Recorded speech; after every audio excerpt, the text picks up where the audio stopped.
also what I do is move people from one place to the next. Say yes, or I could say no. I knew that, but I didn't know how to build a business. I do some things a little bit differently. I've got to focus in. I've got to create a plan. I've got to be strategic. Dude, just do it. Just press the button. Just click the record. It's not about you. I mean, you might be the star of your story, but your story is not for you. Yeah, always be closing as a sales lesson, but always be curious as a life lesson. What does failure is knowledge mean to you? Failure is feedback. When I fail, I get information from it. When I fail, I learn lessons. When I fail, I see different ways that success can be reached. So it's upon me to be in a mode of evaluation, capture those lessons, and then apply them to my next steps. Again, Robert, thank you for coming on to the Failure is Knowledge podcast. I just got one question for you. Why Kinetic Communication? Well, I used to be a science teacher, my friend, physics and biology. And when I taught physical science, there were a couple of different types of energy, potential energy and kinetic energy. So kinetic energy was the energy of movement. Potential energy was the energy of preparing for movement. And so as somebody that is in business, I like to be, number one, seen and known as energetic and also moving. And also what I do is move people from one place to the next, from where they are right now to their desired state or where they want to be. So that movement is a piece of that. So combined with kinetic energy, combined with my last name, Kennedy, is where we came up with Kinetic Communications. And I appreciate the backstory because before we started with the podcast, you said that you was an educator. Then when I looked it up, I was like, you an educator. My wife, she was an educator. She was a sixth grade English teacher.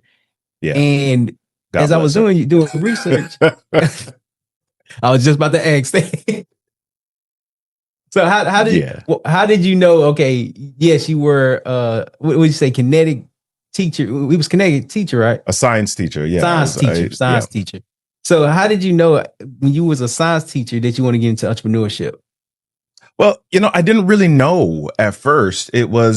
So I got out of college and I was working in the mental health industry. That I moved into education. While I was doing education, I did several things. So, well, actually, before I even got into education, I did a little bit of radio. But while I was in education, I started a couple of businesses while I was teaching. So the first business was an online music promotions portal with an online radio station. We got money from ads, etc. So what would happen was we would get artists that would send us their CDs so that we could interview them for the station and for the website so that we can do reviews, etc. Now, some of the artists were independent artists. They weren't signed by a label or a record company. But what we were finding was that some of these artists didn't have websites, didn't have an online presence. And this was still like in the early 2000s at this point. They didn't have an online presence. So ding, ding, ding, business idea. I started a web development company with my brothers where we built websites for independent artists. And so I knew that I liked the idea of calling the shots and having my schedule at my control. I could say yes or I could say no. I knew that, but I didn't know how to build a business. But after about 7 or 8 years in education and seeing how things were going, I just got to a place where I was like, yeah, I knew that I was not going to be in this forever. And so I don't know what your spiritual background is, but I had a few experiences where, and I suppose we'll get to this later on, where ultimately God said to me, yeah, I need you to do this and trust me. And to answer your question, I have a relationship with God, and I'm learning. I'm reading the Bible, so every morning I'm waking. Well, almost every morning I read the Bible. I'm on Genesis now. I'm on chapter 17, if I'm not mistaken. I'm on the chapter where they naming everybody else. I'm like, I don't understand what the importance of the. I digress. There's a lot of names in there. Yeah. Nonetheless, as you shared that, there's something that's in you. When I started business, or I didn't even know it was called business. When I started my podcast, I was like, I'm gonna have all these different conversations. I'm gonna speak to these leaders, these entrepreneurs, And when I started to learn about business, I'm like, wait, hold on. You're telling me this whole entire time the podcast is quote unquote a business? And I'm like, Yep. wait, how? Like, how is that even it didn't fathom, like it did not make sense. You said something that's really important. You didn't know anything about business. Right. And when you don't know anything about business, you have to learn everything about business. Right. So the question is, how did you know? Okay, I know I was just recently asked, how did you know? But to get into business is different than learning business. And when you get into business, there's something that you have to discover within yourself. How did you Mhm. discover this is something that I want to do? Although there's a lot of information, I'm going to make that effort to learn everything I need to know about the business. Well, I think the biggest thing for me was the freedom or the ability to determine how I operated daily, or the schedule or the routine or whatever. I could create that. Now, that doesn't mean, some people, when I use the word freedom, people are like, oh, freedom, you don't have to work 40 hours. You get to go in when you want. And no, I actually worked more. Right? So I had later hours. I had earlier hours. I had to organize my life differently, but there was a different layer of reward. It's kind of like the hunt and the chase, and the reward from that. I don't just get to chill and somebody sends me a paycheck. I've got to do some things a little bit differently. I've got to focus in. I've got to create a plan. I've got to be strategic, but there is freedom in knowing, yeah, oh my gosh, we did that. We created that. We're responsible for that. And so, going to the library, going on Google, going all the different places to find out what you need to do to make things work, forming relationships, doing just what you're doing, starting podcasts, having conversations with great people, finding out how they built what their business is or what's brought them success. All of that is education, has been education for me in building my businesses. And I like how you said earlier, when you got into the radio business, you was making money from ads and sponsorships. But then when you Yeah. start to get into your own business of the music production, you identify your audience, you identify your customer. And my biggest thing right now, because when I started learning business, I was a Marine. I was a Marine Corps veteran, and I went to this Action Zone program for veterans. Mhm. And when I went to the program, it was like, if you're trying to serve everyone, you're serving no one. I'm like, Right. well, how do you know who you serve? Like, where do you find them at? And it was like, well, you got to go out and talk to people. So I go out and Yeah. talk to people. I'm trying to figure out who to speak with, who to help. But you Yeah. identified your customer early on. And it was something that, was it something that was easy to identify? Like, these people are already coming to us. Why not just help them? Or it was just like, these people are coming to us, but we don't understand who's coming to us until you actually start asking questions behind it. So there's not a one size fits all answer, and it's not something that you discover immediately. It's growth. It's a process. So in the beginning, yeah, we were like, okay, yep, these people coming to us. Let's help them. All right, let's start a business around that, and then let's find more of them. Right. That's kind of the initial thing. But then when you don't find any more of them after a while, and you don't know how to market to them, all of those are processes or parts of the journey that you've got to figure out. And so you do get to the place though where you learn. And one of my mentors said it this way: the person that you're best positioned to serve is the person who you once were. So all of the steps that I've taken in business, I started out as a teacher. Yep, I could serve teachers because I can speak teacher language, right? If I choose to do that. I was a real estate agent. Now we have a communications company, but the major market that we serve, or the major market that I speak to, is real estate agents, right? So we speak to a lot of real estate associations and professionals, and I've had an e-learning company. We built online courses for organizations, right? So that leans back into my background as an educator, as a teacher. So the journey that you go on, pay attention to all of the little stops that you make. Pay attention to who you were and what you're learning in those stations of your journey, because it's going to come back at some point in your journey. If you're intentional and if you continue to move forward, you'll find that who you're serving is either totally or at least partially who you once were, because it's given you the knowledge to make it to speak to that group of people intentionally. Random question: was that mentor Russell Brunson, or was it another mentor? No, it was another mentor. It was a guy by the name of Willie Jolly, actually.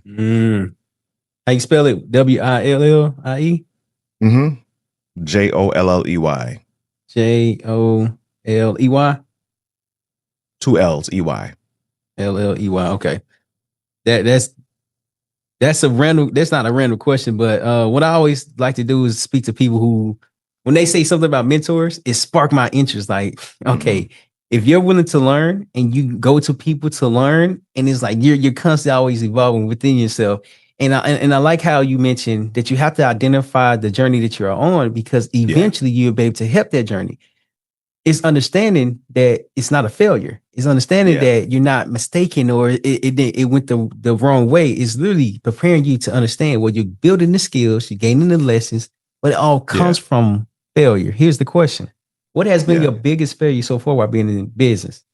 Yeah. So you know what? Before I answer the question, I want to back up a little bit. I know you're running this podcast, but I want to back up to a definition really quickly. So a lot of people ascribe a negative connotation to the word failure, right? A lot of people think that when you say somebody fails, or when somebody's has had or has experienced failure, that it's a moment to slump your shoulders and drag your tail out the room because you failed. So if I were to provide an example of going to the gym, when you go into the gym and you lift weights, if you lift 20 pounds and you get to the point where, it's easy, then you're just maintaining. You're not really growing strength. In order for your muscles to grow, you've got to push weights that create enough resistance to the point of failure, to the point where you can't do it anymore. But if you fail that day, or you reach that point of failure that day, you go home, you rest, your muscle fibers have torn. And when your muscle fibers tear, what happens is that it's tearing because it's got new muscle that's stronger, that's growing underneath. And that new muscle that's stronger, that's growing on, it cannot show itself. It cannot be used until that top fibers tear. And so that what we experience is soreness because of that, right? And so failure is necessary for growth.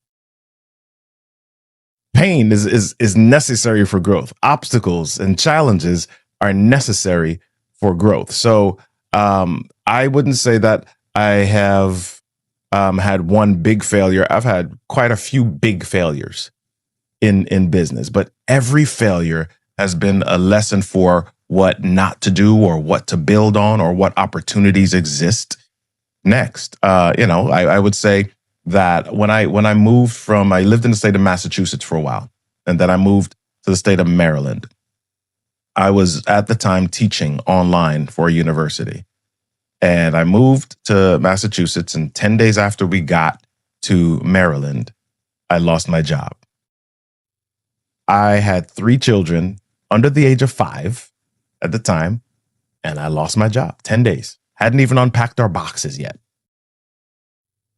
Right? The only thing that was set up was my computer in my 10 days. And when I got that call, that was like one of the worst things that, I felt negative, like a failure, like I had let my family down. I mean, I started doing what most people do, looking for jobs to apply, going on Monster, going on Indeed, Simply Hired, all the websites.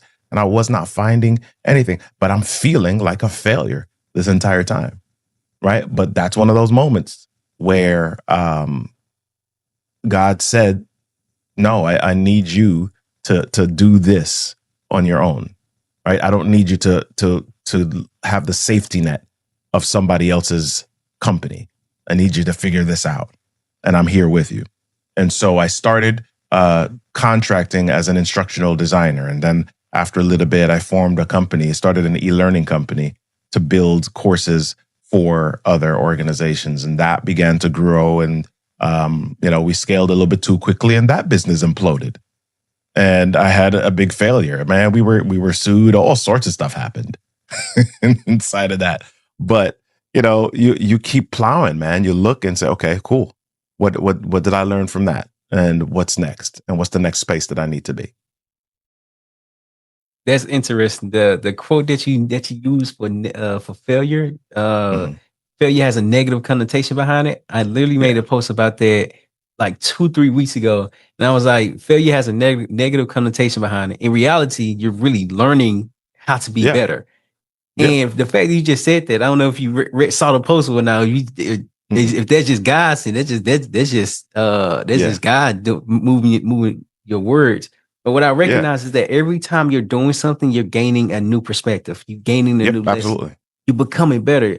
My wife, like I mentioned earlier, she's an educator, and she was like, she thought that she was a failure because she Mhm. like growing up. I felt a lot. I felt a lot. My driver test, the written test, not the driving one, but the written one. I Yep. took it 4 times. To get into the military, you got to take a test called the ASVAB. I failed that 4 times. I think it was Yeah. 3 times. And then the ACT, I took it 4 times, and my highest score was an 18. So all these different failures that I've had, I failed so many different times, but I get in. Like the goal is to get in, and a lot of people don't get in because they let failure stop them. Yeah. And as I was doing research, you don't let failure stop you because you are constantly evolving, growing, and learning more Yeah. about yourself. Yeah. You've got to. You got to. I think if you want a quotable about that, failure is feedback, right? It's information. It's information about what didn't work. It's information about what capacity you may have had in that season or that moment. It may be the information might be, okay, you tried to do this your way, or you tried to use this strategy and you tried to do it by yourself, when in reality, you need more people. To quote JC, you need more people. You need more resources. You need to do this differently. You keep doing it the same way and it's not working. Okay, it's not that you shouldn't go that way. It may be that you need a different strategy to do that. So failure is feedback. The issue with most of us is that when we hit a point of failure, we don't stop to take stock of the lessons and evaluate it for what it is. We take it personal, and we're kind of like, oh my gosh, we feel like failure defines who we are. We take on failure as identity, right? Because we're thinking that, oh my gosh, I failed. It's public. People can see it. Other people are going to point their finger at me, be like, ha ha, and laugh at me, and that's going to be my identity. No, that it only becomes your identity if you repeat it and you keep taking it and owning it. Right? Your identity is what you own. And so if I say, okay, yep, I failed. Okay, let me try again. Okay, let me try again. Okay, let me try again. What you become known as, or what your identity becomes, is somebody who's resilient, because you continue to grab your courage and try and continue to do and not be defined by the moment that wasn't successful. Because truth is, in life, you're going to have much more moments that you're not successful than the moments that you are successful. About much more. A Yeah, lot more. That's what, as I was doing research, I noticed that you don't let nothing stop you because yes, you are growing, you're becoming a better business owner, but you have to go through certain moments in your life to understand, like, well, this is preparing me. When, yeah, when you said something about radio, you literally are still doing radio now, yeah, quote unquote. yeah, It's just a different yeah. word for it. Hmm. And you're using the skills that you develop to still be the person that you are today. Absolutely, absolutely. When you work with clients and they say, I'm not comfortable being on camera, I'm not comfortable, I don't like the sound of my voice, I don't even like recording anything that I do. How do you advise them, like, hey, listen, you're in your head, but this is why you're in your head? Yeah. Well, I try to be kind, but I'm a little bit mean. So here's the first time that I heard that. So I used to sing in a singing group, and we went to the studio to record, and there was a song that I had written, and we recorded the backgrounds, and then the producer was like, okay, Robert, go ahead and do your lead vocal. So I went into the booth, did the lead vocal, and came out, and he was like, okay, cool, let's listen to it. And I was like, no, I don't want. Well, I don't want to listen to that. And he said, why not? I said, well, I don't like the sound of my voice on recording. And he stopped and he turned his head to the side a little bit and he squinted his eyes as if to say, what are you even talking about? And then he said, well, that voice that you don't like, that's the one that we hear all the time and we're cool with it, right? And so in my mind, I hadn't really even thought of it that way before. And so when people are saying to me, I don't like the way that I look on video, I'm like, that's the face you walk around with all the time, right? That's the same face that everybody else sees all the time. So the issue for most of us is that we are hypercritical of ourselves for something that everybody else has already accepted. So it's us, and we've got to get to the point. I mean, there's some things where you'd like to be nice or you'd like to say, hey, let me give you an inspirational word. But there's some times where it's like Nike and you're just like, dude, just do it. Just do it. Just press the button. Just click the record. It's not about you. I mean, you might be the star of your story, but your story is not for you. It's for somebody else. Your job is to speak. Your job is to share. Your job is to have conversation. In the religious spaces, I like to say my job is delivery, not deliverance. Right. Right. My job is conversation, not conviction. I let the Spirit do that. So I just speak it, and then I allow whatever else happens with it to happen, because my job is just to fulfill whatever purpose or whatever download has come into me to give to the world. And that's interesting. I always say that I'm just a vessel. Like God is always moving through us, and whatever comes out during the time it's supposed to come out, that's what's supposed to happen. I was in the Action Summit program, and then that's what one of the mentors they spoke about. That was like, I can do all this preparation. I can have the scripts, I can do the studying, I can literally practice it 100 times. And then when I go present it and nothing comes out the way I want to come out, well, maybe that wasn't supposed to come out the way it was supposed to be presented. Nonetheless, somebody's going to take something from that. Somebody's going to say, hey, you helped me with this, and I didn't even know I was struggling with that. And then they come back to you with like, I did. I wasn't even trying to say that. But you understanding, like, you're a vessel. Your God is using you to connect with other people so they can start seeing themselves. And when you start to connect with people, how did you know you was making an impact? I don't know that I was seeking that answer.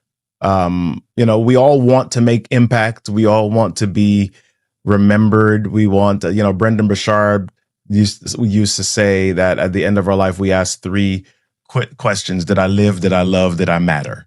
We all want to know that we mattered, right? And so there is some level where we want to know, okay, if I said something, were people listening? What did they know about it? How many people were listening, et cetera? But I don't know that I was always keeping score of that. So when I was a teacher, I would teach and I would do my best every day. I remember in probably the early 2000s, maybe around 2000 or so, there was a student that was in my class, big kid, probably about 6'2", played football. And he came into my classroom, and I remember looking at him, and he was kind of quiet. He kind of slumped his shoulders, and you could tell he didn't have a lot of confidence. But, for some reason, I just kind of took a liking to him and, worked with him. And he wasn't a academically gifted kid, right? A C was like, he did great for him. All right. And so, we went through the year. I think he finished the class with a C or C minus. And it was like, yeah, high five. But, and he was a freshman at the time, but we would always see each other in the hallways after that. And we would greet each other and we would talk and, have a good time. He graduates. About 15 years later, he reaches out to me on Facebook and he sends me a message and he's like, "Hey, Mr. K, what's going on? I just wanted to update you on what's happening with life." I'm like, "Okay, cool. So glad to hear from you." He says, "Yeah, I'm running for mayor in my town." I said, "Oh, wow. Okay." And he said, "Yeah, and I was in the police department. I was a chief." I said, "Oh, okay." And he said, "Yeah, and I'm working on my doctoral degree." I said, "What? Okay." And then he says, and I just wanted to say thank you because it was I just every time I ran into something hard, I would remember how you kind of slowed down and worked with me and gave me grace. And you never got on me or called me names or made me feel like I was dumb. And so I said, "Man, I appreciate hearing that. I mean, I hope I treated every student like that." And he said, "Yeah, I'm sure you did, because as a matter of fact, I'm married now to one of the girls that was one of your students as well." And she said the same thing. I said, "Oh man, okay." So I'm hearing this 15 years later, right? But in the moment, I'm doing what I feel led to do. I'm doing what makes sense to me at the moment. I'm doing my best to be obedient, right? And so, I don't always know if I'm making impact. I mean, it happens at my church. It happens with my kids. With your kids, you train them, you do stuff with them, you teach them. They get mad at you, they fight. You fight with them, and then they turn 21 and 22, and they're like, "Oh my gosh, thanks, Daddy." Right. So my oldest is 22, and I got a 19 and a 17-year-old. And so I'm just getting to the place where they're like, "Oh my gosh, Dad, yeah, you did a really good job." And I'm kind of like, "Oh Lord, okay." Right? So do what you do, and the accolades will come as long as you just you're intentional, you're courageous, you're focused, you keep going. And it's interesting. So I appreciate you for sharing that story, because before we go off script, I want to share this with you. So I was raised by a single mom who raised 3 boys by herself. And when I was younger, she was doing everything, providing for the boys, providing for me, my 2 brothers, providing for the house, providing for the car, providing for herself, providing for when I was young, I didn't recognize that. Right. As I got older and start to have my own responsibilities and start to take care of my own bills, and I'm married for the second time now. And it's like I'm married and we have a dog. I got to include dog now. So it's more so of like, man, how did you do that? And I literally have I'm blessed enough to be able to communicate with my mom and ask different questions, like, how did you feel when you went through this? She has a degree in criminal justice. I just had a class in law, and I'm like, let me see if you remember this terminology. It was like malpractice or something like that. I said, "You know the definition of that?" She was like, "Yeah." She told me. I was like, I got to confirm if that's right, because I don't know if it's right. I was just testing to see if you knew. Yeah. And so the reason why I would want to share that with you is because one thing that impact us is that you would never see it. And when you're a steward of God, God is going to always move through you. And I appreciate you for sharing that with me. Yes, sir. So we going to go off script. And in this script, what we're going to do, so the format is still the same, but now we're going to, if I come to Robert and say, "Hey, Robert, listen, I want to be a powerful speaker, just like you, but I'm afraid to speak in front of people. I'm afraid to be on camera. I'm afraid to share my voice. What are 3 tips that you would give me in order to be confident enough to start speaking?" Well, so I'm trying to encapsulate all of that into a cogent answer. So the first thing that I would say is that when we talk about confidence, some people feel like confidence is a switch that you turn on and off. Confidence is this thing that some people have and some people don't, or you got to work hard to get it. Confidence, my definition of confidence is repetition with the expectation of success. So confidence is something that you simply do over and over and over again. If I give you another example, my daughter, when she was first learning how to drive, she would get in the car and she would look in her left mirror, then she would look in her right mirror, then she would look in the rear view mirror, and she would fix all of that stuff. And then she would kind of look down to make sure that her foot was on the right pedal. And then she would look at the gear shift to make sure that she shifted into the right gear. And then she would back out of the driveway. And then as she straightened up the car to go down the road, she would kind of put her foot slowly on the gas pedal, and you could feel it just rolling forward a little bit, right? And you could feel her hesitation and her anxiety in just pressing that thing, because she didn't want to press it too hard because she felt like the car was going to jump. So she does that. And then she does it again. And then she does it again. And then she does it again, until one day my daughter backs out of the driveway and zooms down the street, and I'm standing in the driveway like, holy smoke, why is she going so fast? Right? She's not even thinking about those things that she used to think about, because now she's got the reps in.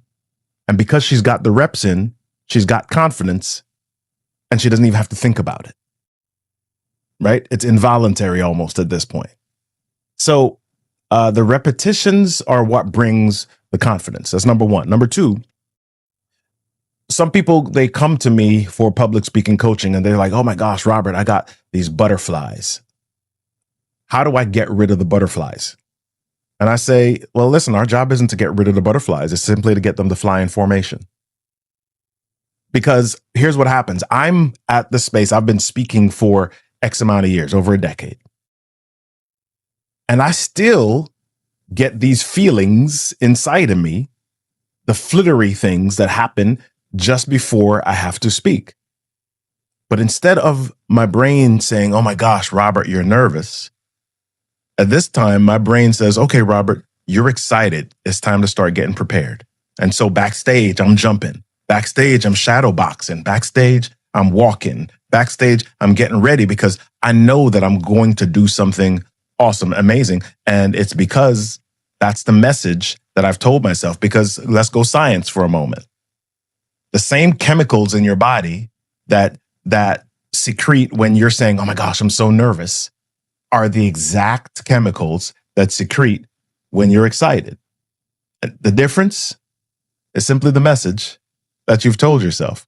And if you tell yourself that message over and over again, then that's the first place that your brain goes to when it receives the chemical messaging. Right? But if you tell yourself, listen, oh no, I'm excited. No, oh, this is excitement. Oh yeah, oh, we about to start a party in here. Yeah. If that's what you're telling yourself, then that, when you feel that those chemicals start to course through your body, or when your body starts to receive the messaging from the chemicals, that's the answer. That's the message that it goes to, that we're in excitement mode. And so for me, I create a routine. If I don't shadow box, if I don't do the things, if I don't tell my energy what to do, if I don't command it what to do, then the default that it might go back to is, ooh, I'm scared. You've got to be intentional and tell your mind what to do. Okay. Wow. I hope I answered. Great answer. Because one, you gave the story behind the different answers. So to recap, one is that repetition build confidence. Two was have a routine. Yes, having a routine that tells your body, or tells your mind tells your body what to do. And then what's the last one? Number three. Number three is believe that you belong. Believe that you belong. When you are in front of a group of people, you didn't just get up there by accident. You didn't just get up there because somebody stood up in front and was like, hey, anybody want to speak? And you're just like, you got up. You were in front of that room because you either pitched and believed that you had something to say, or because somebody saw you and said, oh, I believe you have the capability or the capacity or the experience or the expertise to share this information. You belong. And the majority of people that are sitting in any audience that you're speaking in front of, they want to be you, or they admire your courage. They're like, oh my gosh, Terrell's up there, I'm not. And they're admiring you and they want you to succeed. some of us get nervous about being up there because we feel like, oh, everybody's looking for us to fail. No, they're like, this person is much more courageous than I am in this moment, and they've got something valuable to share. I hope that they do well. Nobody sits there and is like, oh my gosh, I hope this person wastes my time. I hope this person fails. I hope this person is a terrible speaker. Nobody says that. Right? They're like, oh, I'm looking to have something good happen in this moment. You're in front. Believe that you belong. Wow, that's powerful. So the three tips were to be confident. Well, yeah, to be confident. Number 2, repetition. Number 3, believe that you belong. Yes. Man, that's powerful. That's powerful. As soon as you said tip number 3, I appreciate you for sharing that. I literally thought about when I was in the Marine Corps. Let's just say you have 10 people there, and you have 2 people who are black, and everybody else are other races. I'm like, man, where everybody at? Yeah. Where everybody at? It wasn't the fact that I didn't feel like I belong. It was like, where is everybody at? Where are all the black people at? And the black people, if you go to different units, different places, they are there, but the ratio is still the same. Nonetheless, I never stepped in a room where I didn't believe that I belonged. So that tip number 3 was, oh man, that's vital. That is vital. Yeah. So with Kinetic Communication, how do you connect the dots with everything that you're doing, from your music business that you had, from when you was a science teacher, and then music production, then radio, and then all these different careers? How are you connecting the dots today for your current business? I don't know that I do it intentionally, but it's there, right? So when I'm on stage, sometimes I'll run on stage, the music plays. You got your walk on music plays. I get on stage, I may dance a little bit, or if there's no walk on music, I may get on stage and I may sing a song, or I may lead the audience in a song, right? And so I use music as a connector, as an energizer, as an atmosphere shifter for learning. Because again, I believe energy is crucial to learning. I believe energy encourages learning. Energy encourages memory, is what I should say. And so I really look to see how I can intentionally create energy in a space. So, energy goes back to the science teacher thing. Music, of course, goes back to my love of music, my singing in a group, my playing of instruments, my being on radio. All of that is combined. And then my teacher background really shows me about the different types of listeners and learners that are in an audience and how I can reach them while I am building out a talk or building out a speech. I'm always conscious of those different people in the room. I don't just say, okay, let me just say these words and go up there. I'm like, okay, how can I connect with each of these people emotionally? And you're very strategic, because in business, like we mentioned earlier, how when you first got into business, like, you don't know anything. And then when you get into business, start to do business, you learn how to sell, you learn how to market, you learn finance, you learn operations, you learn team development, you learn leadership, you learn all these different things, because you're connecting the dot to be a better business owner. And then when you apply that to Connect Communication, you're not only saying, hey, this is how you become a better presenter, a better communicator. Watch what I'm doing, and what I teach you is literally the same exact thing that I've done for myself. Your mentor that you mentioned earlier, Willie Jolly, the mentor. What lesson is that? The lesson that you stick with today? Teach. Remember what you used to be. I'm paraphrasing, but remember what you used to be, because you're essentially helping that person. Is that the only lesson that sticks with you, or are there many lessons from your mentor? Well, I mean, I would say I've got a lot of mentors, and there are a lot of different lessons that each of them have either said to me verbally, or that I've just extrapolated from watching what they do. I mean, I was at an event last week where I spoke to a group of realtors, and there was another lady who was in the same organization as me, the same association, the same speakers association as me. And so she wasn't a realtor, but she was speaking. And so she's a speaker colleague. And I'm kind of watching how she manages the room, what she does on stage. And so there were some differences between us. I had slides, she didn't. And we were both in awe of each other. She's like, "Oh my gosh, your slides are so great." I would get distracted by slides. I kind of feel like I'm speaking and people are looking at the slides, and I'm kind of like, "Nah, the slides are a visual backdrop for the story that I'm telling." And I'm like, "But I'm looking at you, and you're just kind of using your body language and you're using your stories, and they're keyed in on you, and you don't need anything big visual. Yeah, you may have some props that you hold up in your hand and show some things. So we got these two different approaches, and we're both learning from each other. We're learning a little bit about the why we do what we do. So the biggest thing that I would say, I can't pull all of the mentorship lessons, but the biggest thing that I would say is stay learning. Always be looking for educational opportunities. Continue to grow. Always, so the ABC, always be curious. Right? Continue to be. I heard of always be closing. Always be curious. Always be curious.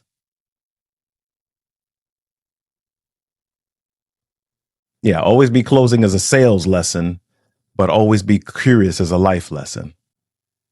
That's hard. Okay, I got. Oh, that's crazy. Always be curious because I'm in school for business management as well. So when I go to class, like if I don't understand something, I'm gonna ask a question.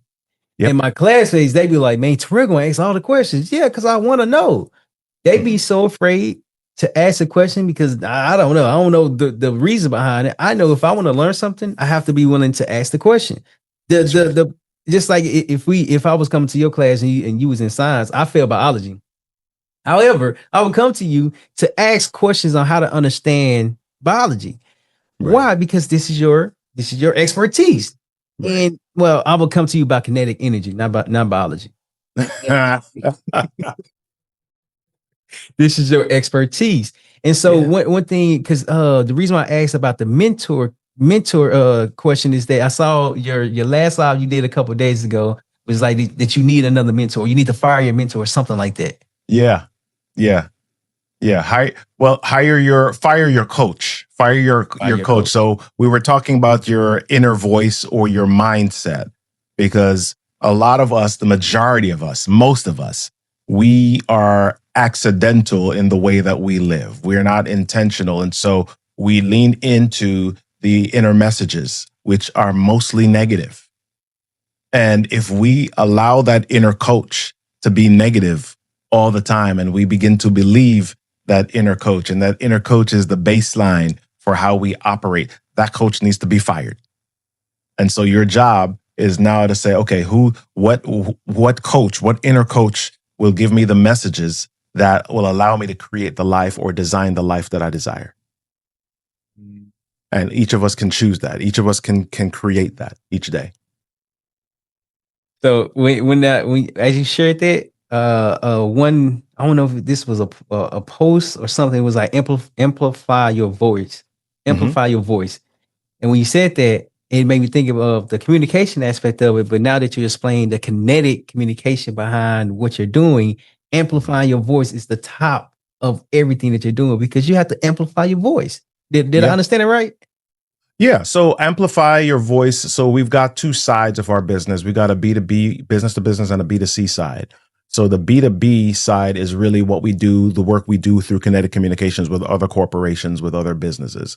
The work that we do through Amplified Voice HQ is our business to consumer. So we work with individual business owners who want to become better communicators, both in person and online. So we show them how to tell their stories more effectively, how to utilize storytelling as a connection mechanism, and how you can do that on video. And some of that is the techniques and the technologies of storytelling. Some of that is how you can set up your place so that you can come across more professional, more quality, more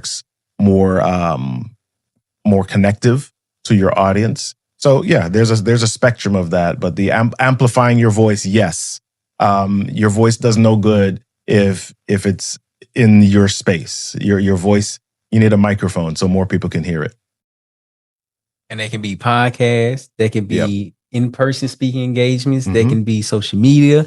The microphone, that can be music, they can be radio, they can be broadcast, they can be news stations. So there's different types of microphones. So you have to find a microphone that works best for you.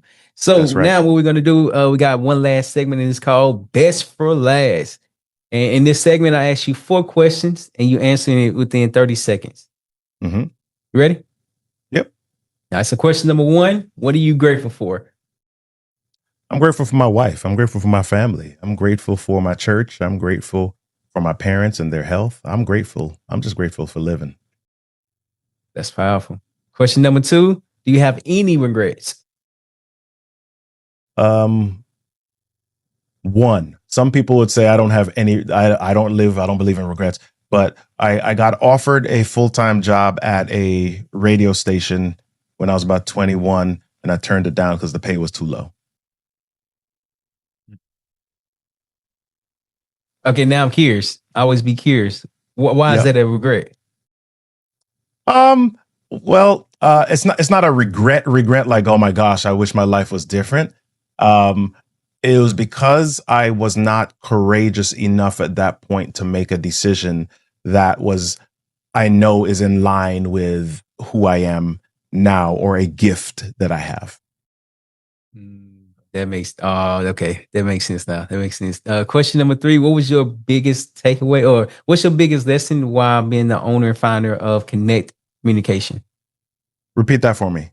Say that differently for me. I appreciate it. What was your biggest lesson while being the owner and founder of Kinetic Communication? You're asking me to prioritize lessons. Man, I don't know if I have a biggest one. I'm learning lessons all the time. And I would say one of those is be bold, be courageous. You know, you don't move forward without courage. That's a good point. The last question, what does failure is knowledge mean to you? Same thing I said earlier, failure is feedback. When I fail, I get information from it. When I fail, I learn lessons. When I fail, I see different ways that success can be reached. So it's upon me to be in a mode of evaluation, capture those lessons, and then apply them to my next steps. Man, Robert, this has been great. How can people find you? How can they work with you? How can they learn more about Kinetic Communication? You can just go to robertkennedy3.me. All of my sites are there. All of my socials are there. Easy to contact me by going to robertkennedy3.me. That's it, man. So before we end, I recently started doing this. Before we end, I say a quote, and then if you don't mind, you share a quote that comes to mind that you normally say. Not everybody got their own quotes, but a quote that you would normally say. So the quote that I would say is that you have to fail fast because you never know the lessons that you're going to learn in order for you to grow. I love that. Yeah. So one of the quotes or the sign-off statements that I would share at the end of every podcast that I did was, everything that happens to you in life is your stuff is your story, and your story deserves a stage. Robert, again, thank you for coming on to the Phase Knowledge Podcast. What was your biggest takeaway about being on the podcast? Well, my biggest takeaway today was that everything that I've gone through is a big experience that creates a great story for other people. Sometimes you might not feel like it's important, but the fact that you've lived it and made it through it is something that is important for others to see and share. Man, that's powerful. And then last question, for someone that's hesitant to come on the Phase Knowledge Podcast, what's one piece of advice that you can give them? One piece of advice: listen, don't be nervous. Come on the podcast. Terrell's going to ask you some great questions, and he's going to make you feel like a rock star, like you said something real smart, and he's going to rub your shoulders and make you feel real good.